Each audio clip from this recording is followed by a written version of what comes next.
So I wanted to ask your opinion on coronavirus. You know, the world is being tormented with this virus. And I've noticed that all the political parties in Edo State, they are not doing social distancing. And you are a professor, so I wanted your opinion on this.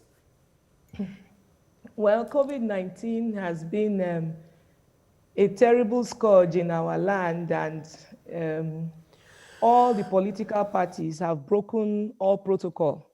No social distancing, face mask, hand washing, and what is very interesting, which I was discussing with a medical colleague yesterday, is we're going to do a research on it, in that in spite of all this breach of protocol, the COVID-19 rates, the numbers in Edo State are very low. We have just 3 positive cases the other day, 1 the other day, and people are not dying. So what is going on? How come the people of Edo State are having these massive rallies, no matter how much you try? Yesterday, we had free medical across the 3 senatorial districts of Edo State, and we gave every patient that came face mask. We put hand washing stations, and yet they refused to wear the face mask. People are not dying, though people are falling sick. The rate is very low, and we now discover that maybe we've gone into what we call the herd immunity. That means the virus has gone around the whole community, and then because it's a herd, the immunity has come upon the people of Edo State. But it's still subject to research because we're not recording deaths as a result of COVID-19. The intake in hospital in COVID-19 in Edo State is low when you compare to other states. Okay, because you're not testing.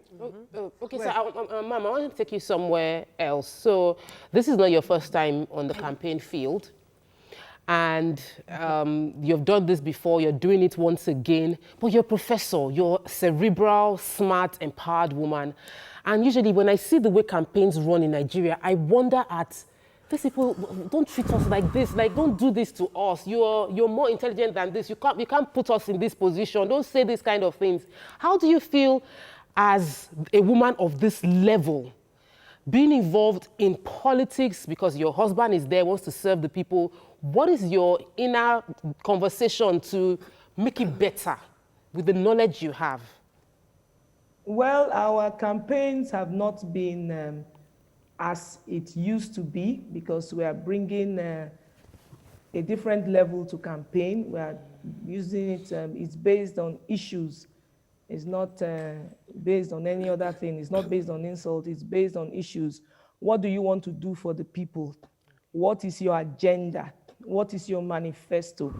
What are we bringing on the table? And that's the campaign that we have been doing all over the whole of Edo State. Let me ask you this question concerning the fact that you're a pastor in RCCG. Now, you're obviously, and your husband is a pastor. Now, one of the things they tell us is, it's important for you to go into politics to help. But when a pastor starts getting into politics, I don't know, is it not like you're mixing 2 different extremes together? Why would pastors even get involved in politics in the first place? Well, the Bible has told us to get involved in politics because it says when the righteous are in authority, the people rejoice, but when the evil bear rule, the people mourn. So it is better for you to have a righteous man in authority. The Bible also tells us that from among them you will have your governor. So if you want to rejoice, then you must put a righteous man in authority.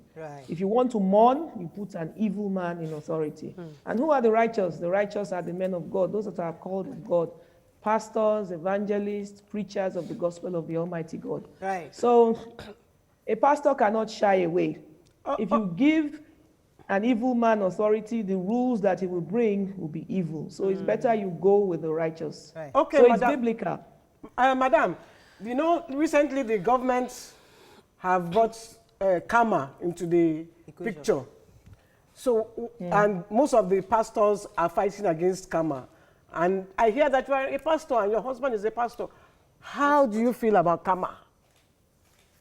Well, the church we pastor is not personal to us. We are under a general overseer our revered General E.A. Adeboye, and I'm aware he went to see the president. So whatever decision he sends to us, we as his sheep, to be binding on us. Okay.